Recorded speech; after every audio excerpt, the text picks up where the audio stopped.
getting the reputation for being real nerds with the number of you who show up to AGMs. I mean, I know that Nancy sure gave Devin Dreeshen a run for his money. I think it was the closest vote that we'd seen in a nomination, with just 8 votes separated into. Is Nancy here today? I should say hello to Nancy. Hello, well, thank you so much for coming out. I sure appreciate it. I think the fact that we can have these kind of robust discussions and then come back together as a united party, that is what we were missing for a little while there, and that is what is going to be our strength going into the next election. I think everybody was really worried about unity over the past couple of years after what we've all gone through, and I think that all of you have done just a tremendous job of building the party, bringing strong voices to the table. We've switched direction, we're going in a new direction, and I'm grateful to you for making your voices heard. I should say a word or two about our transportation minister and economic corridors minister, Devin Dreeshen. He is probably the busiest guy going up to our budget. He had, I think, 161 project proposals from the various different MLAs. And I know that he was fighting hard for every single one of those. There's going to be some good news announced on February the 28th. I don't want to blow the announcement there, but do know that if you see your favorite project is in there, that Devin Dreeshen is the one to give credit to. He's also doing some great work on economic corridors, because we know that the only way to get our products to market is to be able to get more corridors so that we can have more pipelines, more transmission lines, more rail lines, more roads, more broadband internet access, and he'll have some exciting things to say about that in the coming days and weeks too. So give Devin Dreeshen a round of applause.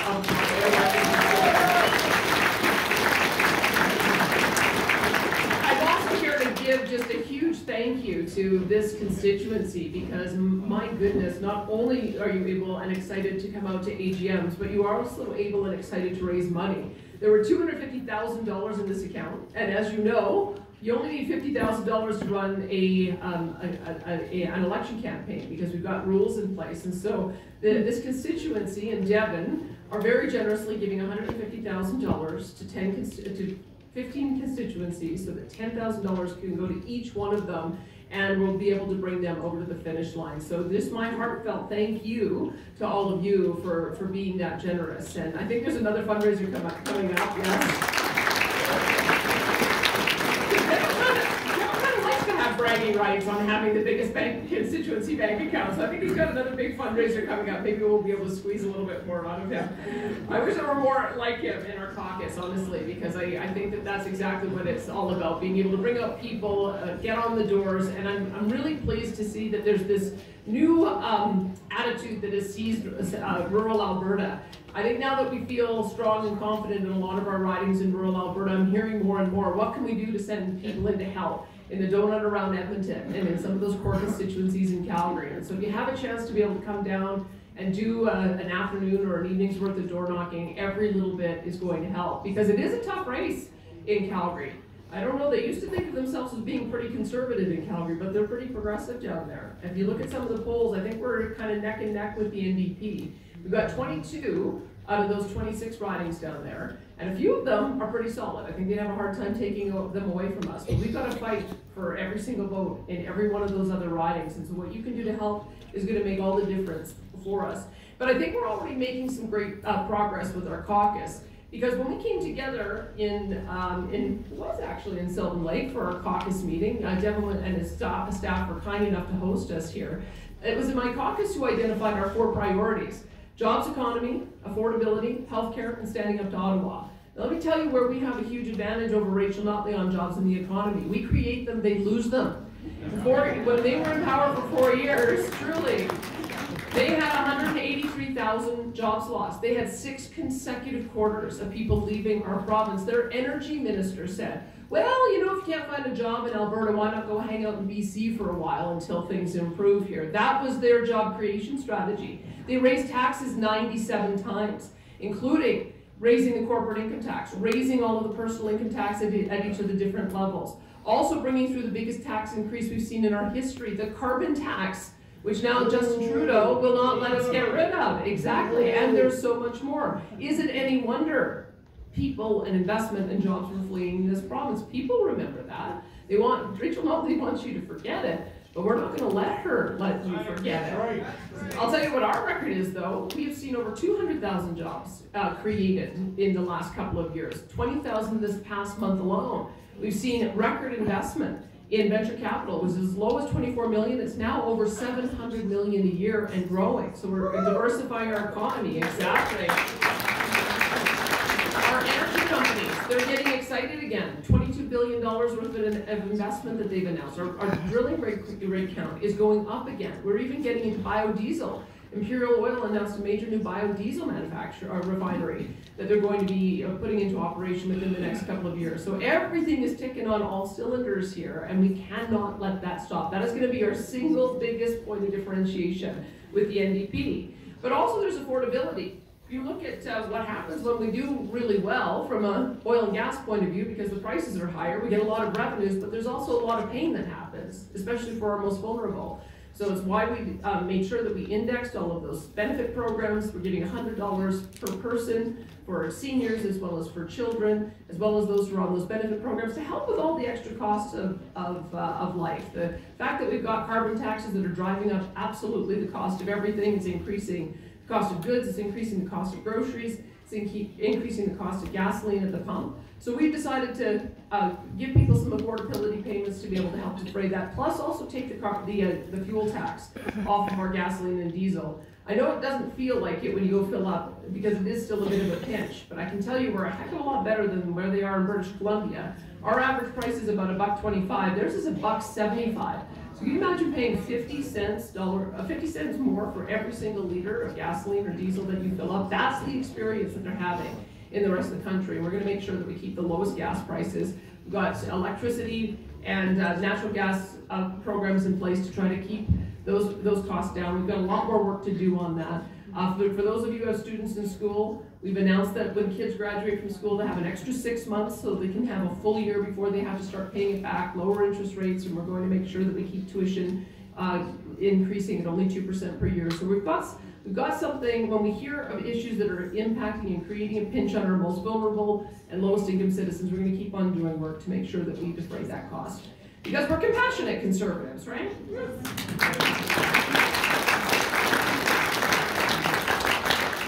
A little bit about what compassionate conservatism looks like, because you probably saw that the sheriffs are coming to town in Calgary and Edmonton, and there's a reason for that. If you've gone into Calgary and Edmonton in the last little while, you'll see that we have a very serious mental health addiction and homeless crisis in those cities. We're beginning to see that it's impacting mid-sized cities outside of Edmonton and Calgary. And when you have a massive addiction crisis, you know what happens. Then people come on out to your properties in rural Alberta and start stealing your stuff to be able to feed that addiction. So we need to solve that problem at its root for us to be able to solve the problem of crime in every single community. So my Chief of Staff, Marshall Smith, is pioneering an approach called a recovery-oriented system of care. And just over here in Red Deer, we opened up our very first recovery community. What's a recovery community? Well, it's a place where people can go so that they can clean out, have their therapy, and get on a road to recovery. So the way it's going to work is those who are in therapy in the morning do chores in the afternoon. They're going to learn how to cook. They're going to learn how to work with their hands. They're going to learn how to and then it's going to switch. And so by the end of the time that they're there, whether it's 1 day or 6 months or 1 year, they're going to come out with marketable skills, and they're going to get their individual agency back, and they're going to be productive citizens again. We've got at least 10 of those that we're going to be rolling out all over the province. We're about halfway in to our 8-year program, and that is going to be a foundational change in how we support those who have mental health and addiction problems. Now, that being said, that's the compassion side. The conservative side is we're not going to tolerate social disorder. Amen. You have a right to come to Calgary. Yeah. You have a right to come to Calgary, go to Edmonton, to watch a game and have dinner and go outside and not feel harassed. You have a right, if your kids are in school in either of those jurisdictions, for them to get on a train and not be fearful. You have a right to walk down the street and not have to inhale secondhand crystal meth smoke. And so we're going to have zero tolerance for those things. We're going to have our sheriffs, not as an extension of the long arm of the law, but as an extension of community, making sure that they are able to go up to a person and help to attach them to a pathway that's going to get them to recover. I can tell you why we know this program works, because when my Chief of Staff, he spent 4.5 years on the street in Vancouver's East Side, until a friendly neighborhood police officer said, dude, you're going away for a really, really long time, or you're going into recovery. Well, he chose recovery, and 35 days later, he was clean, and he has pioneered this approach over the last 17 years, so that, I know, is going to be.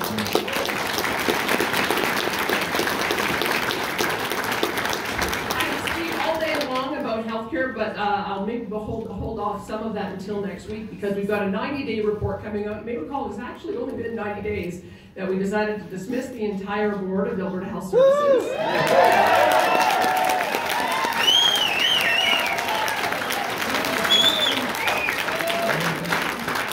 Clean out the entire office of the CMOH. That needed to be done.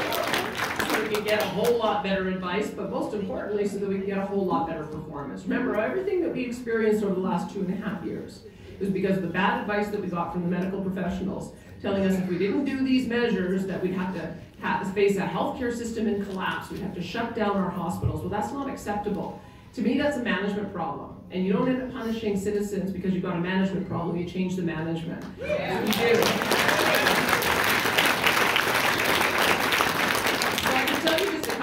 Things that John Cowell has done. He's identified our 16 acute care hospitals that need to be better performing. He's redeployed 114 nurses so that they can receive patients as they're being dropped off.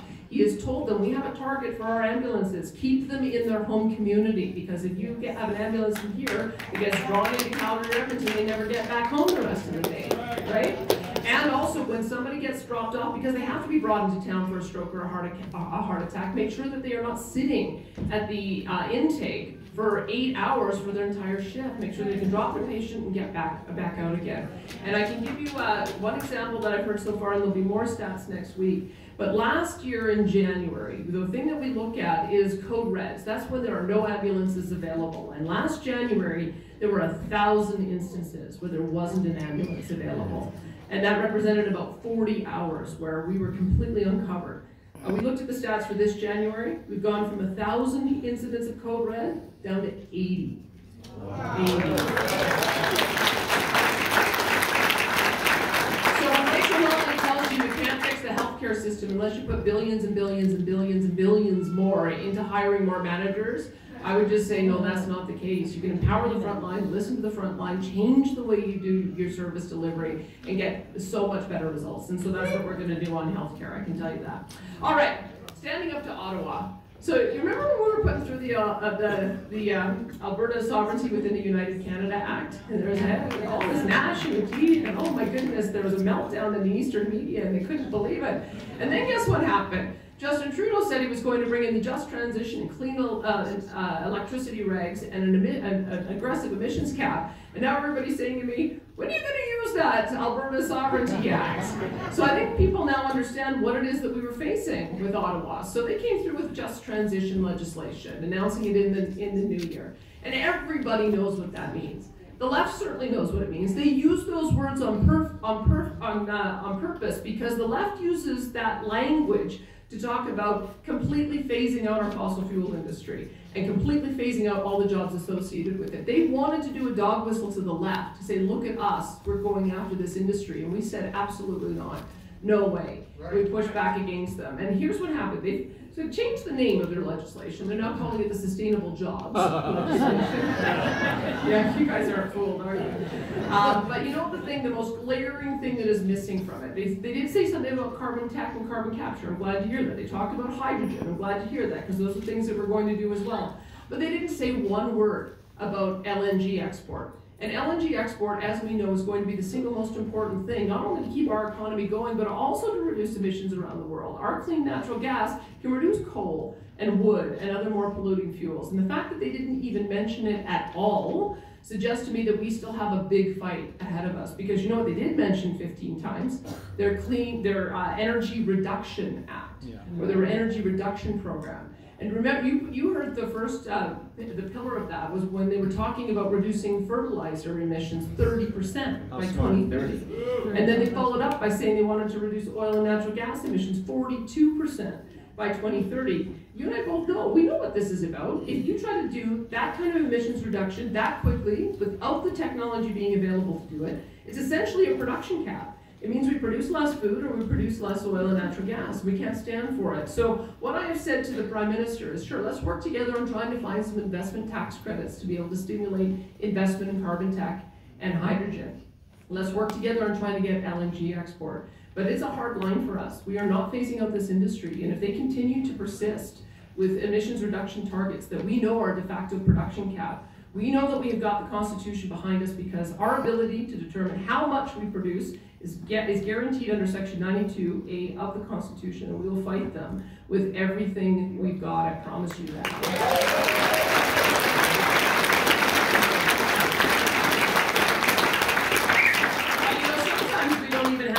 Use the Sovereignty Act. Look what we've done on firearms. Look what Scott Moe has done on firearms. We've just basically said we are not going to be using our police services to confiscate the firearms that were purchased legally by our law-abiding firearms owners. I think that our Justice Minister has been very strong on that. In Saskatchewan, they come through the Firearms Act to talk about how we're going to protect firearms owners' rights. You may just see that there's similar type of legislation coming through in the spring in Alberta. I can't confirm or deny that. But you may also see, like they did in Saskatchewan, that they made some changes to the Trespass Act so that federal agents can't come onto your property and test your water without their permission. Your permission.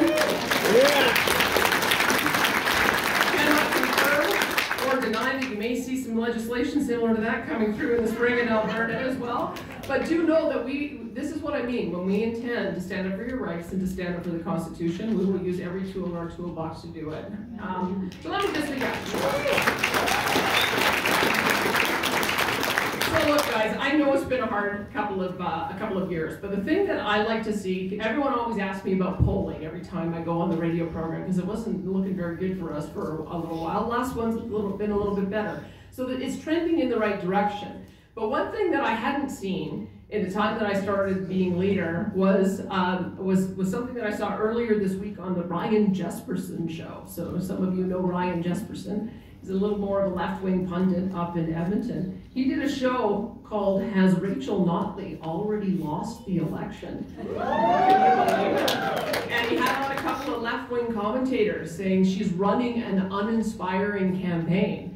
And you know, I'm a little disappointed by that because it seems to me all she does is basically say, vote for me and I'll implement everything that the UCP is already doing. So I think that that's actually pretty inspiring. You should be pretty happy that she's got nothing better to offer than the things that we all are already campaigning on. So take heart, we're going in the right direction. Let's keep our party united, let's keep it together, and let's make sure that we convince more and more of our friends in Calgary and Edmonton that turning the page back and going with the NDP one more time would just be devastating to our province and devastating to the Conservative movement. You've heard me say it before, Alberta is the beating heart of the Conservative movement. So if we get re-election again for 4 years, and then we get here Polyev elected at the federal level for 4 years, then we'll go. Thank you for having me today. I'll hand it on. Thank you.